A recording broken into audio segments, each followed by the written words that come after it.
একই জায়গায় যাওয়ার পরেও আমরা সবার থেকে আজ আলাদা হয়ে গেলাম। চলে এসেছি আমরা নন্দনে। নন্দন আমাদের অনেক পছন্দের জায়গা। বল বাবু, আমি যেদিন কোথাও বেরোবো আমাকে দিবি তো? আসসালামু আলাইকুম, কেমন আছো? কিন্তু ঘুম ঘুম চোখে, ঘড়িতে বাজে 8:50। আজকে রমজান আমার জন্য ছুটি নিয়েছে। কি গো বলে দাও?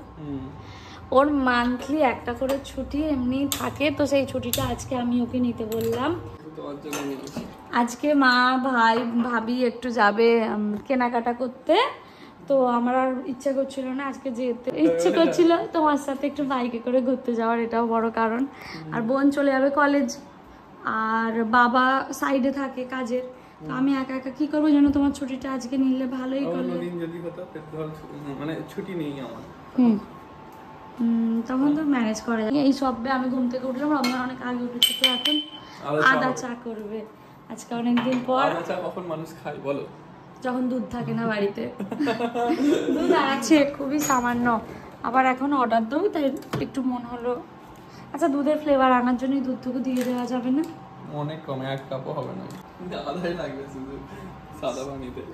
শুধু আদা লাগবে, নুন লাগবে না? নুন ছাড়া খাবে? ওইগুলো তো এখন আদা কাটছে, জল বসিয়ে দিয়েছে, বললো দাঁড়াও আমি তোমাকে আদা চা করে খাওয়াচ্ছি, তাহলে তোমার ঘুম ভেঙে যাবে। তাই তো বল? আজকে আমার ঘুমটা কেমন করে ভাঙালে একবার বলো সবাইকে। ফোন করেছিল, আমি ঘুমাচ্ছি, ও গিয়ে ওর ফোনটা আমার কানে ধরেছে। আমার কাছে আমার ফোনটা ছিল, কিন্তু বুঝতে পারিনি, এত ঘুমিয়েছি। মা ফোন করেছিল, দিয়ে আমি দেখছি মায়ের গলা। এই কত ঘুমাবি রে, উঠতে পারছিস না? আমি ভাবছি একটুখানি কি বানাই, একটু ডাল ভাত একসাথে বানিয়ে নিই, ইজিয়েস্ট ওয়ে। আলাদা করে ডাল নয়, আলাদা করে ভাত নয়, একেবারে ডাল ভাত একসাথে। তোমার আর আমার সমান চাল নিয়ে নিয়েছি, হ্যাঁ, তাতে মেশাচ্ছি ডাল, ঠিক আছে? চালের ডালে আজকে হবে, তাতে দিয়ে দেবো আলু। কি খেতে লাগবে, এগুলো হচ্ছে শর্টকাট প্রসেস। আমি নিজেও জানি আমি কি বানাতে চলেছি, কিন্তু চাল ডালটা মিশিয়ে নিলাম। আর একটু ডাল লাগবে নাকি এখন? তো না, ঠিক আছে, ঠিক আছে। আসসালামু আলাইকুম গাইস, কেমন আছো সবাই? আশা করছি সবাই অনেক ভালো আছো, সুস্থ আছো। আলহামদুলিল্লাহ, আমরাও ভালো আছি, সুস্থ আছি। আজকে আমার একটুও উঠতে ইচ্ছা করছে না, আমি জানি না কেন, ভীষণ ল্যাদ লাগছে। এরকম একটা দিন আসে যে ঘুম থেকে উঠতেই ইচ্ছে করে না, জানো, মনে হয় ঘুমিয়েই যাই, কিন্তু উঠতে তো হবেই বলো। পেটটা তো আর না, মানে পেটটাকে তো আর আটকে রাখা যাবে না, সব কিছু আটকে রাখা গেলেও। তারপরে রমজান গিয়ে বললো কি ও খিদে পাচ্ছে, দিয়ে ওই সময় দেখেছে এটা সেটা ব্রেড ফ্রেড, আজকে কিছুই মানে ইচ্ছা করে ব্রেডটা একটু কম খাওয়া রাখিনি, আনিনি।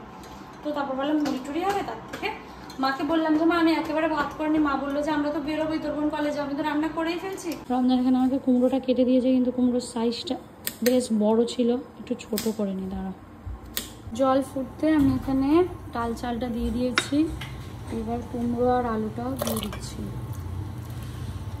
এই চা পাতা ঠিক ভালো না, ওই টাটা গোলটাই ভালো গো, আমার ওটাই পছন্দ, এটাতে অত বেশি কালার আসছে না। এবারে আমি দেব পরিমাণ মতো লবণ, একটা লবণ দিয়ে দিলাম, আর একটু লাগবে, আচ্ছা পরে টেস্ট করে দেবো। এইবারে দেবো হচ্ছে কাঁচা লঙ্কা আর ধনে পাতা।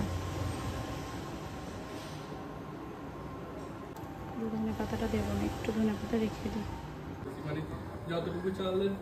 হ্যাঁ, যতটুকু চাল ওই পোলাওয়ের মতো করতে হয়, কিন্তু আমি জানি না কতটা চাল দিয়েছি, একটু আদাও দিয়ে দিচ্ছি, সে একটু বেশি হলে ফেলে দেবো, আর কি করা যাবে। এবারে ডিম ভাজাটাও করে নিচ্ছি। বাহ, মনে হচ্ছে ভালোই হয়েছে, ওয়াও সুন্দর দেখতে হয়েছে, দেখো।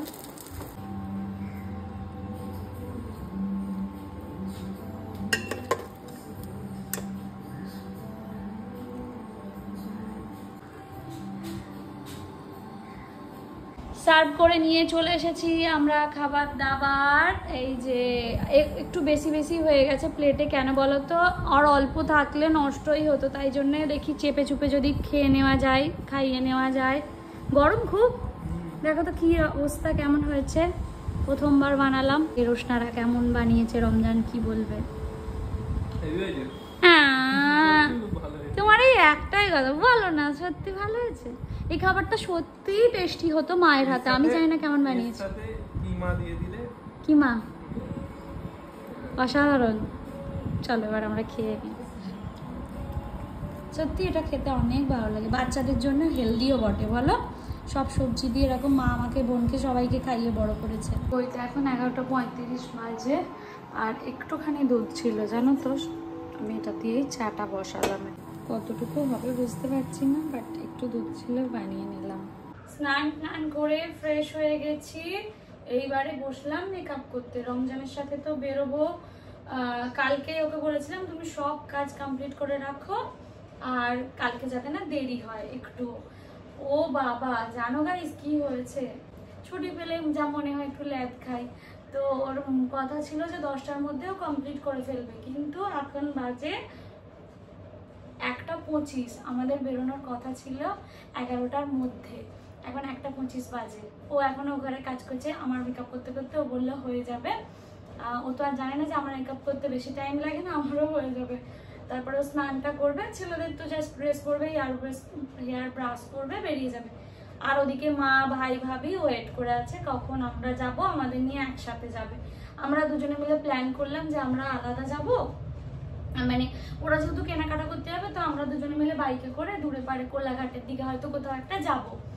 ও বাবা ভাবির ফোন করে আমার সাথে রীতিমতো ঝগড়া, তুই আমাদের ছেড়ে কি করে যেতে পারিস, কি করে তুই আলাদা যাবি, আমি তো কই পারি না, তুই কি করে আছিস, তুই পারিস না কেন, আমাদের থেকে যেটা শিখেছিস সেটাই তো।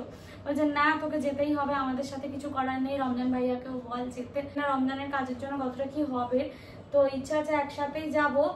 ওরা বেরোতো 12টার সময়, এখন 1:30 বাজতে যায়, ওরাও ওয়েট করে আছে জানো। তো এখন আমাদের বেরোতে বেরোতে যদি আরো অনেক লেট হয়ে যায়, 2:30 বেজে যায়, তো মাকে ফোন করে বলবো মা তুমি ওদের নিয়ে যাও, আমরা আসছি, ওখানে গিয়ে মিট করে নেবো। ভালো লাগে না গাইস, কেন সময় ঝড়ের গতিতে দৌড়াচ্ছে বলো তো, আমি কিচ্ছু বুঝতে পারি না। মানে এক ফোঁটা সময়কে আটকে রাখা যাচ্ছে না, এই সকাল হচ্ছে বিকাল হচ্ছে রাত হয়ে যাচ্ছে। তো চলো আমি মেকআপটা করে নিই হালকা করে। মুখটা মুছতে মুছতে আমার সব পাউডার আরো বেশি ওঠে, মানে পাউডার মাখা থাকলে না বেশি বেশি ঘাম হয়। এখন এসেছেন মিস্টার খান জামা কাপড় আয়রন করতে, শার্টটা আয়রন করে যাচ্ছে। দাঁড়াও আমি খালি দেখছি কটা বাজে, ঘড়িতে বাজে এখন 2:09, আর এখন আমরা বেরোচ্ছি ফাইনালি। এবার আমরা বেরোচ্ছি, তাই তো পুরো হোয়াইট অফ হোয়াইট পরেছে, আমার সাথে ম্যাচ হয়ে গেছে। মা বললো ভাত রেডি করে গেছে, খেয়ে তবে বেরোবি, তো এখন ঘরে গিয়ে খেয়ে নেব। এই যে বসে পড়েছি খেতে, রমজানের জন্য মাটনও ছিল, আমি তো খাই না। আমরা আজকে অনেকদিন পর আবার দুজনে মিলে টোটো করে যাচ্ছি, গাড়ি রেখে দিয়েছে, আর আমরা আস্তে আস্তে, মাকে তো খুব বকাবকি করেছিলাম মানে আসার আগে যে তোমরা যাও না আমরা আসছি, কাজ ছিল বলে দেরি হয়েছিল, দিয়ে অনেক বলার পর মা ভাই আর ভাবি বেরিয়েছে। আবার ভাই বলছে যে দক্ষিণেশ্বরে তাহলে বসছি তোরা, আর আমি বললাম যে না তোরা গিয়ে কেনাকাটা কর না, আমাদের তো কিছু কেনাকাটা করার নেই। এবার রমজান বলছে আমি তাহলে এখানে ঘুমাচ্ছি, একটুখানি রেস্ট করতে। হ্যাঁ তুমি বলে রেখে যাও বাবা যে আমি পড়ে টরে গেলে দোষ তারা দায়ী নয়। বলছে তাহলে আমি ভিডিওটা করো, আমি রেকর্ড বলছি রেকর্ড করো না, বলো।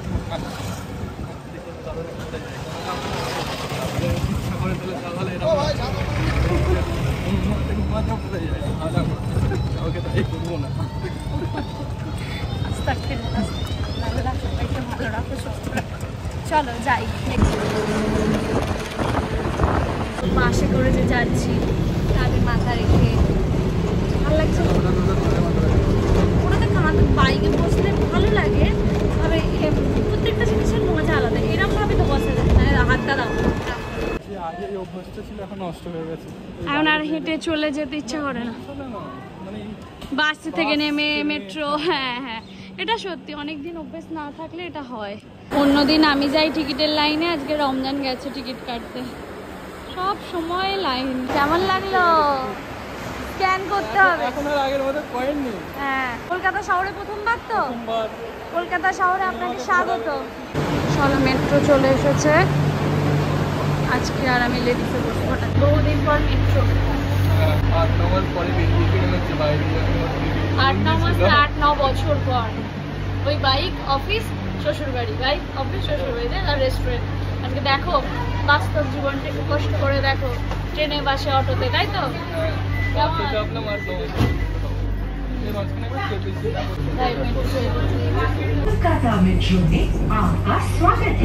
মেট্রো থেকে তো নেমে গেছি। কোন গেট তাড়াতাড়ি বলো?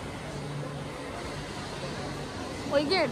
চলো, রমজান আজকে আমার মেহমান, ওকে আমি কলকাতা ঘোরাতে এনেছি, তাই তো? কেমন লাগছে দাদা আমাদের কলকাতা? প্রথমবার এটা নিয়ে আপনি প্রথমবার এলেন? দুবার মেট্রো চাপলাম। হ্যাঁ, কেমন লাগলো? খুবই ভালো লাগছে। তাহলে আমার শহর কলকাতা সুন্দর, বেশ। বড্ড ভিড়ভাট্টা খালি। শহর কলকাতা হচ্ছে বেস্ট, আমাদের প্রাণ সবচেয়ে সুন্দর। যেখানেই যাও না কেন কলকাতায় ফিরে আসতেই হবে কলকাতার লোকেদের। বরটা আমার ভালোই, দেখো কি সুন্দর ব্যাগ ক্যারি করে, কোথাও গিয়ে বলতে লাগে না। স্টেশনের বাইরে রোড ক্রস করে ওপারে যাব। চলে এসেছি আমরা নন্দনে। নন্দন আমাদের অনেক পছন্দের জায়গা, বলো তোমার আমার? আগে অনেক আড্ডা মারতাম, এখন তো আর মারি না, এখন আসি না। মারার মতো আড্ডা মারার মতো সময় কোথায়? এর সামনে এটাও সুন্দর গাছপালা দিয়ে। এখানে অনেক চেয়ার ছিল, এখন চেয়ারগুলো সরিয়ে দেওয়া হয়েছে। মানে এখন নয়, অনেকদিন আগে সরিয়ে দেওয়া হয়েছে। আমরা জাস্ট এমনি চা সিনেমা দেখতে আসিনি। মায়েরা ভাইয়েরা সবাই স্প্ল্যানেডে রয়েছে, আমরা ওখানে নামিনি, দুজন মিলে পালিয়ে এসেছি। এখানে নামলাম রবীন্দ্র সদনে, তো একটু চা ফা খেয়ে আবার ওখানে চলে যাব। আর ওখানে দেখো ওই এটা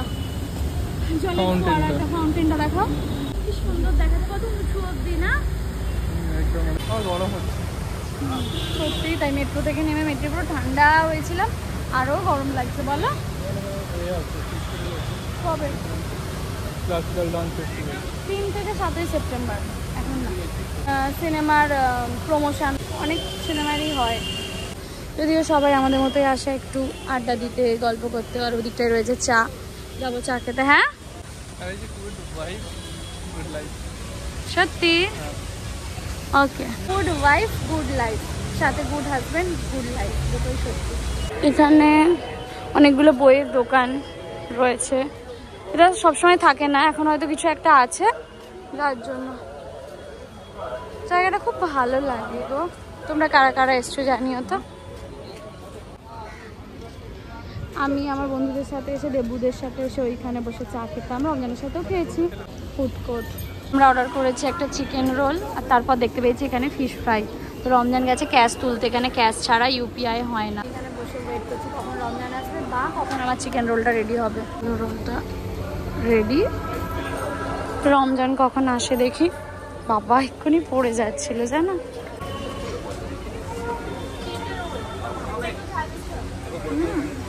ভালো করেছে, টেস্টি। নেবো এখন ফিশ ফিঙ্গার, ফিশ ফ্রাইগুলোও ডাকছে, ফিশ ফিঙ্গারগুলোও ডাকছে। ফিশ ফিঙ্গার আর রমজান গরমে সিদ্ধ হয়ে গেছে বেচারা। 1 কিলোমিটার হেঁটেছি।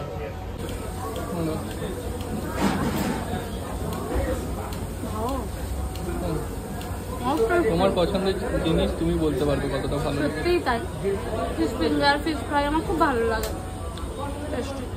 শীতকালে বেটার জানো তো, ভীষণ গরম, বেচারা গরমে সিদ্ধ হয়ে হেলে পড়েছে। হাওয়া চলছে না একটু, গাছপালা নড়ছে না। দেখো রমজান ওখানে জল নিতে গেছে, এখানে আবার আমার ফুচকা দেখে ফুচকা খেতে মনে হচ্ছে।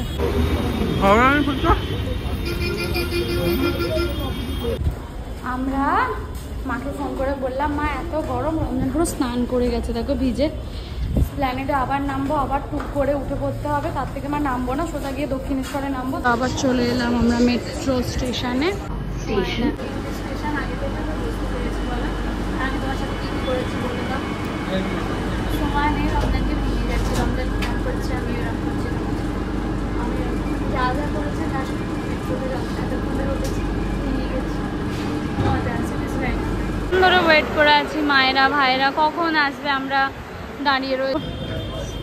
সারাদিন ধরে ধাঁধা খেলে যাচ্ছে আমাদের সাথে। ভিতরে দাঁড়াওনি কেন? ভেতরে তো ওইটা দিয়ে এলাম, আমি তো ভাবছি তোরা নিচে নেমে গেছি, ওই জন্য। দিন শেষে পেলাম, কলেজ করে টায়ার্ড হয়ে গেছে। তোরা খেয়েছিলি? হ্যাঁ, ওর ব্যাগটা রমজানকে দিয়ে দিয়েছে। রমজান কি সুন্দর মনে হচ্ছে না কলেজ থেকে ফিরছে। রমজানই ফিরছে। মা কেমন লাগলো তোমার সারাদিন শপিং করে? সারাদিন তো নয়, গেছি এই বিকালে। হ্যাঁ কিছু কিনেছো? টাইম পাইনি, প্রচুর ভিড়, পালিয়েছি।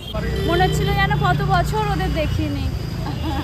বোন কি কি কিনেছে দেখো। বোন এখানে ছাতা কিনেছে একটা সুন্দর, ছাতাটা সুন্দর। পাখা কিনেছে, পাখাতে আবার একটা তারও দিয়েছে গো। চার্জ না হলে দেবে কি করে দেখি। ও দাঁড়াও, আমি আগে আগাও। আরেকটা টেপ দাও। আরেকবার ওটাই টিপো। কি আরাম, হাওয়া আসছে ভালো। বাবু আমি যেদিন কোথাও বেরোবো আমাকে দিবি তো? বলছে দিয়ে দেবো। আচ্ছা দেখি দেয়া আগে কি কিনেছিস। এই দেখো আমার একটা ছাত্রী খাওয়া করে কাকুনটা মুখে শুনে দেখি ভালো আছে ছাতাটা, সুন্দর। তোমরা কি বলো ছাতা দেখাতে হবে? আমি তো ছাতা দেখাইনি। বাপি এসে আমাকে গেট খুলে দিয়েছে জানো। বাবা যদি না আসতো এখন তাহলে কি হতো, বাইরে বসে থাকতো তো, নাহলে সবাই মিলে ফ্ল্যাটে যাওয়া হতো। আজকে আমাদের বাড়িতে নতুন কিছু বোরখা এসছে, এগুলো সব মানার বোরখা। এটা একটা সুন্দর বোরখা, এই পার্পেলটা আমাদের ছিল না তাই না? আমাদের দুটো অন্যরকম পার্পেল, এই সেম ডিজাইন দুটো বোরখা আমাদের রয়েছে, একটা ব্ল্যাক একটা পিঙ্ক। আরো অনেকগুলোই নিয়েছে, আর এই যে বোনার মানা প্যান্টও নিয়েছে। তো ওদেরই শপিংটা হয়েছে, আমাদের ঘোরাটা হয়েছে। আবার এই যে সামনে বিরিয়ানি রাখা আছে, বিরিয়ানিটাও খাওয়া হবে। এই হচ্ছে আমার ভাত। বিরিয়ানি খেয়ে নিলাম, এরপর চলে যাচ্ছি মিস্টার খানের সাথে বাড়ি। রমজান যে চেয়ারটা নিয়েছিল ওটা একটুখানি গন্ডগোল করেছে, তো ও চেয়ারটা চেঞ্জ করবে বলে চেয়ার দেখতে এসেছে। চেয়ার পছন্দ করে চলে এলাম ফ্ল্যাটে। এখন দুজনে মিলে খাবো আইসক্রিম। ভালো থেকো, টাটা।